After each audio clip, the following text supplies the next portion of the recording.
There's somebody else in here, in this house. I can hear them.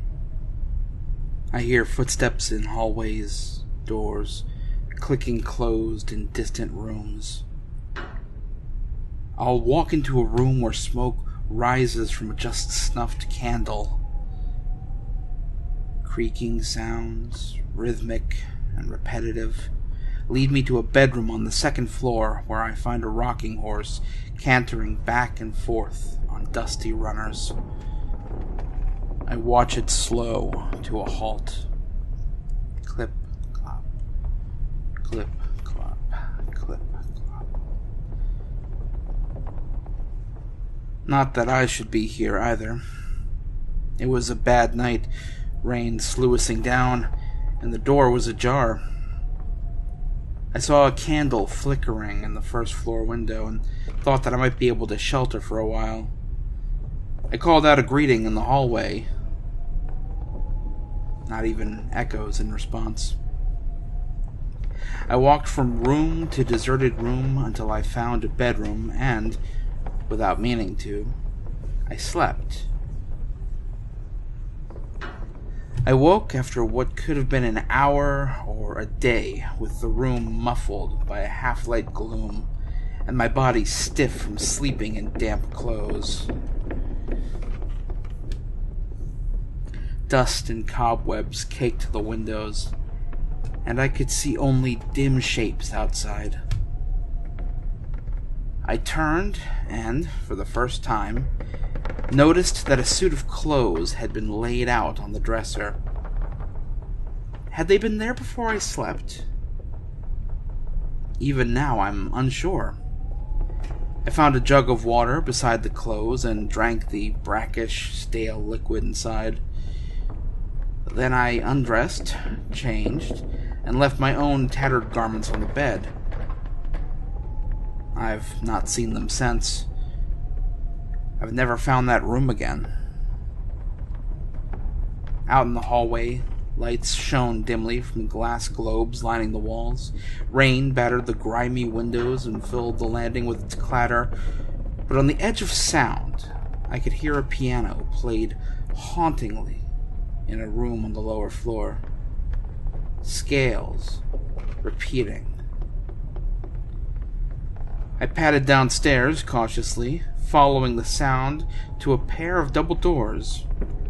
They opened into a drawing room, and the piano stopped, the last note damped off abruptly.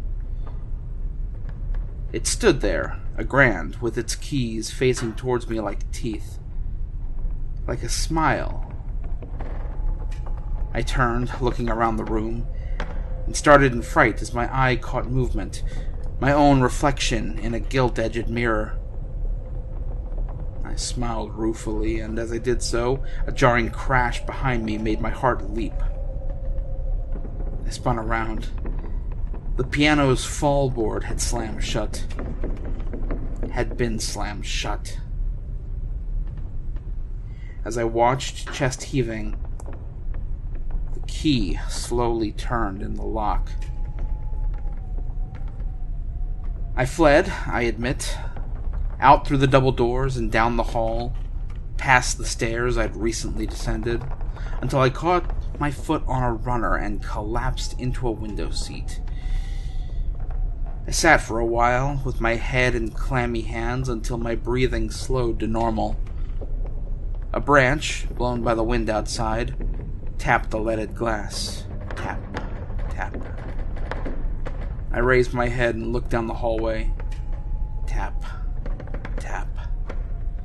It seemed shorter than the distance I'd run, the drawing room's double doors only a few paces away. Tap, tap. Something nagged at me. Tap, tap. Something wrong. Tap, tap. I suddenly realized, tap, tap. Despite the rain, the wind had died away long since. Tap, tap. Since then, I have explored this house, this set of interlinked and seemingly endless rooms. I still hear other inhabitants in distant rooms. In the first few days, I called out to them, pleaded with them, cursed them. For a while, I tried to catch one, even to the extent of laying traps made from rugs and curtain cords, all to no avail.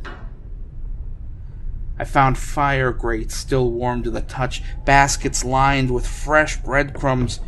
I found water gurgling down sinks, shower heads still dripping and wreathed in steam. I found music boxes skipping a single line of music, tin monkeys shaking tin cups as their clockwork slowly winds down. Once, in what looked like an understair storage, I found an old upright piano and let my fingers walk out a few scales. I gasped as the shrill notes cut through me and filled my body with half-remembered terror. I slammed the fallboard down and locked the wretched thing before I scurried on towards new horrors. I wonder, sometimes, how far away I am now from the city.